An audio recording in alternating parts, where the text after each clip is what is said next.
retired Navy SEAL, endurance athlete, CEO, TV host, author, and speaker who has spent his entire career pushing himself and inspiring others to reach beyond boundaries. As a Navy SEAL, he served with SEAL Team 1, SEAL Team 2, and SEAL Team 6. The United States has conducted an operation that killed Osama bin Laden. When President Obama announced that SEAL Team 6 had just killed bin Laden, I couldn't believe how happy I was that SEAL Team 6 got that mission. Joining us now, former Navy SEAL Team 6 member himself, Don Mann. What was the preparation for this mission? So the day you step into BUD/S SEAL training, you're training nonstop. When they're not fighting and doing real-world missions, they're training. They're going to break down everybody physically. It really doesn't matter how strong or how fast or how coordinated you might be. It's the mental that keeps you going. As an extreme endurance athlete, he has competed in over 1,000 competitions. Don is a pioneer and leader of some of the most physically and mentally challenging events in North America, including Primal Quest, a 500-mile expedition race that has been called the world's most challenging human endurance competition. Seeking the ultimate challenge, Don decided to climb Mount Everest. While pressing towards the summit, he began having trouble breathing, lost his vision and his memory, and had to be airlifted out, narrowly escaping with his life. Pilot Lorenz rushes to base camp to rescue Don Mann. The only cure for haze and hate is descending to lower altitude as fast as humanly possible. I got haze.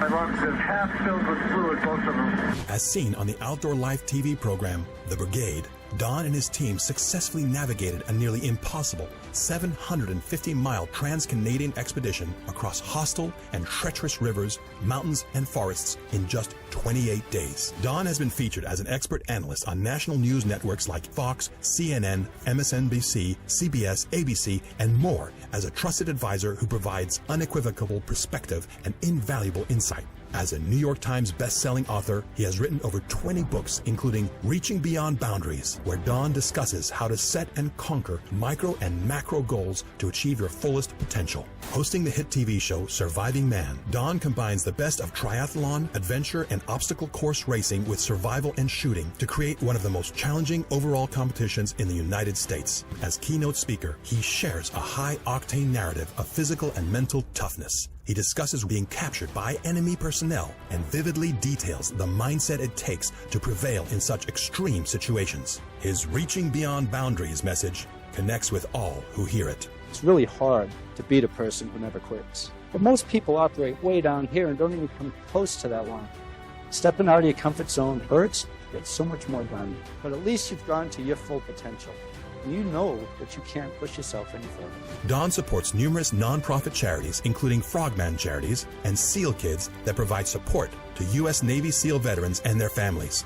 Don Mann's relentless pursuit of excellence, unwavering determination, and never quit philosophy makes him an inspiration for those striving to achieve greatness. Don embodies the mantra, anybody with a proper mindset can achieve anything imaginable. Thank you. Ted, thank you very much for the invitation to be here. It means a lot. It's an honor to be here with you all. So I spent about 45 years, a little over that, with a dual career, military and government and sports, extreme sports. And through those 45 or so years, I just learned some lessons, and I came up with a story that I'd like to share with you all. And that's what I'll be talking about today. When I got out of the teams, out of the SEAL teams, we were all motivated and charged up like everybody in this room, and we're very, very outgoing, and we wanted to get things done. But when I got out, I realized there's a lot of people who don't push themselves that hard, and I didn't know why they didn't. And they set their goals low, and they went home and they were happy with those goals. They never reached their full potential because of their mindset. So I started thinking the two most important things for any career, any endeavor, would be mindset and macro goal setting. Setting big, big goals, and you can do that with a great mindset. And so that's pretty much what's taken over my life. Setting big goals and having a mindset stating that I can accomplish these goals, and trying not to let anything stop me. And I think that works across any career field. And I needed a mentor. And I wanted to look up to somebody that I could look at, like, what would he do or what would she do? And I picked Reinhold Messner And Reinhold Messner, which I know a lot of you know of, he's the greatest mountaineer of all time. He climbed Everest first person to climb Everest without oxygen. He first one to climb it solo. And he's been a super big inspiration to me because I always think, how can somebody do all that he has done? If I showed him, that video showed that I've done over 1,000 races. If I showed it to Reinhold Messner, he'd say, oh yeah, you like running around the parks and doing things like that? Well, I take this backpack and I look at a mountain that's never been climbed before. I grab my pack, I go without oxygen, I tell my family and friends I'll see him in a couple months, and he goes and tackles something that's never been done before. And I believe what Reinhold has in him, what Reinhold Messner has in him, I believe we all have it in us. But people like him are able to tap into it. And some of us don't get that close to tapping into it. Competing as an athlete in extreme sports all over the world, it gave me a great education. That and the SEAL teams, both dual careers that I have, it gave me a great education on getting rid of self-perceived limitations we put on ourselves. And that if we can just blow away those limitations, how much more we can accomplish just by strengthening our mindset, which we can do each and every day. So I didn't always have the confidence that I earned later on in life. I would actually get onto a starting line or face some challenge or some program that was really difficult, and I would get really nervous. I started thinking, I don't belong here. I don't deserve to be with these great people around me.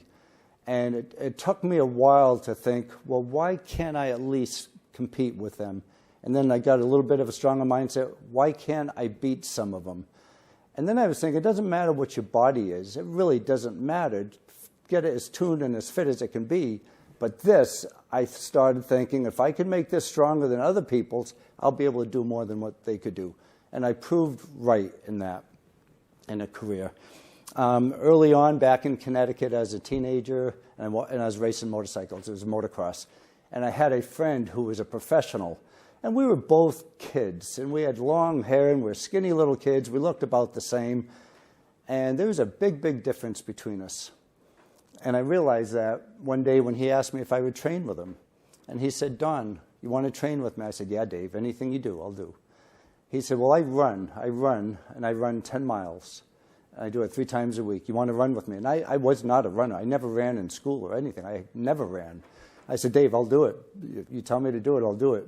So we ran a lap, and it was hard, and I didn't like it at all. And then we ran a second lap, and it was worse than that first lap. And then the third lap, I said, the heck with this, and I quit. And I sat on the grass, and I watched Dave push himself. Every lap, he looked more and more tired, more and more red. I watched him do the other 7 miles, and I was getting smaller and smaller and smaller, thinking how small and pathetic I was, because now I'm sitting here relaxed. He's pushing himself. And that was the difference between Dave and I. He became a motocross champion of New England, a professional, and I remained a novice. The only difference was our mindset. I quit, and that lesson has lasted me a lifetime.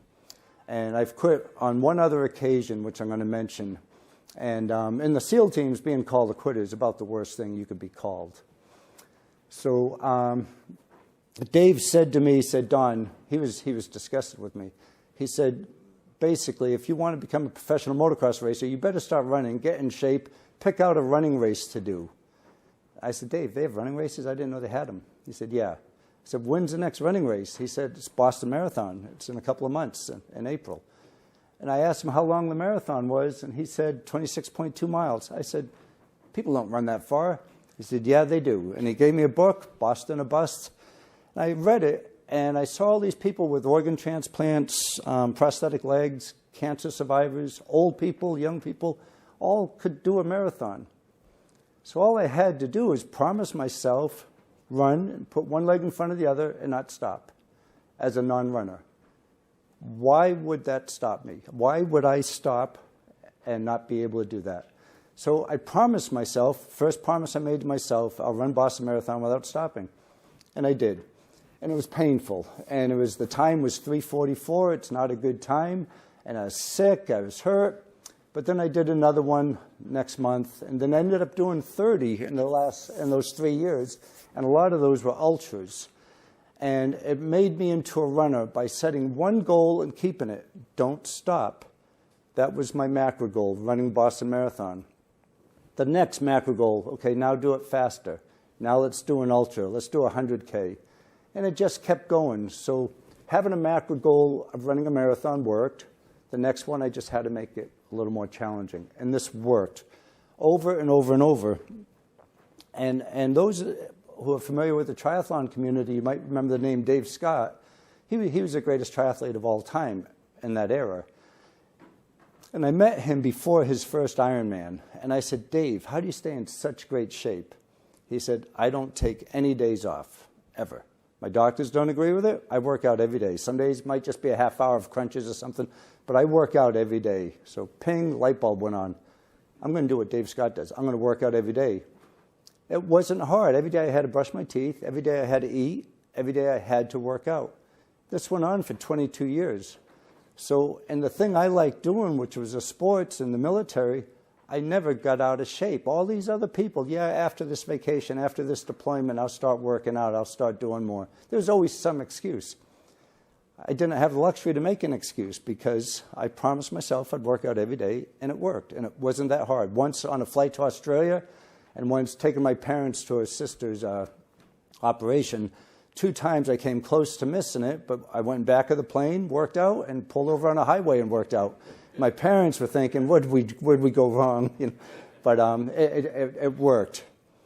So then the running was getting a little bit old, and then this Ironman race started, a swim and a bike ride and a run, 2.4, 112, and 26. I was so excited that there was a sport other than running I could start training for.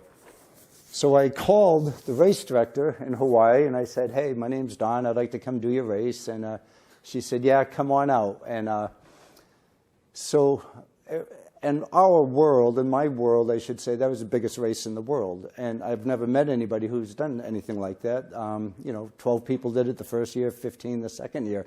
There weren't many people around who did it. So I got my bicycle, a Motorpecan bicycle, and I put it in my cardboard box, and I'm flying out to Hawaii thinking, boy, I'm going to do the biggest race in the world. It was scary, and I was intimidated. And I got off the plane, I went into the bathroom, took apart my bike, left the cardboard box there, and I started walking my bike through the airport, and I started getting nervous. I got really nervous when I saw this fit, blonde-haired, muscular guy sitting there giving me a really dirty look like, are you in this race? He's got his Bianchi there, a beautiful race bike. I had my Motorpecan, and he's looking at me, just the look he gave me, I really wanted to go home. I wasn't ready to be in Hawaii alone doing this big race. So he looked at me with disgust. I was a little skinny kid. I didn't look like anything. He's bronze, tanned, muscular, beautiful bike. I walked by him, and I really wanted to go home. And the next day was worse because we had a line up, and we had our bikes next to us. And my knees were shaking, and that blonde-haired guy and his friends were in front of me. And I didn't really want to listen to all they were saying because the waves were crashing over the seawall and hitting the pavement we were on. And that's where we had to do the swim, 2.4-mile swim. And now listening to this guy in front of me talking about all these big, big races he's done and him boasting with all his friends. Then he looked back at me, and he remembered me, I guess, from the airport. And he said, are you in this race? I felt like saying, yeah, please don't talk to me. But I said, yeah, I am. He said, what's that? I said, it's a Motorpecan. He said, a Motorpecan? What's a Motorpecan? And I was proud of the bike up until that point. And I told him, he said, what do you have on it for components? I said, well, I told him all the components on it. He said, my titanium pedals are worth more than your bike. Are you in shape? Are you really going to do this? And that guy was hammering me. I tell you, I felt that little. I wanted to go home. I had nothing in me made me feel like I deserved to be standing around people like him. I wanted to go home badly. And I went